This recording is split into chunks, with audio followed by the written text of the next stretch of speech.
आज मी माझ्या डाएटमध्ये छोटा चेंज केला. हॅलो एव्हरीवन, मी प्रीती आणि मी चॅलेंज घेतलं एक संतुलित मॉम बनण्याचं. आज माझ्या वेट लॉस जर्नीचा डे 21. आज सकाळी मी सगळ्यात आधी माझं डिटॉक्स वॉटर घेतलं. डिटॉक्स वॉटर घेतल्यावर बॉडी फ्रेश वाटते आणि डायजेशन पण इम्प्रूव्ह होतं. काही वेळाने मी सीड्स घेतले. सीड्समध्ये न्यूट्रिशन आणि फायबर भरपूर असतात, त्यामुळे वेट लॉस जर्नीमध्ये ते खूप हेल्पफुल असतं. त्यानंतर जेवणाआधी मी N2N न्यूट्रिशनच्या ॲपल सायडर व्हिनेगर टॅबलेट घेतली. या टॅबलेट मेटाबॉलिझम आणि डायजेशनसाठी खूप युजफुल असतात, त्यामुळे मी माझ्या रुटीनमध्ये हे ॲड केले आहे. दुपारच्या जेवणात मी सिम्पल होम फूड घेतले. एक भाकरी, भाजी, ठेचा आणि काकडी. वेट लॉस करताना मला वाटतं की सिम्पल आणि होममेड फूडच बेस्ट असतं.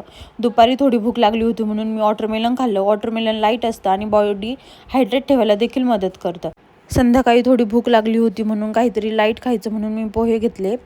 पोहे खाल्ल्यानंतर मी सब्जा सीड्स घेतले. सब्जा सीड्स डायजेशनसाठी चांगले असतात आणि स्टमक फुलफिल होतो, म्हणून आज मी रात्रीचं जेवण देखील स्किप केलं.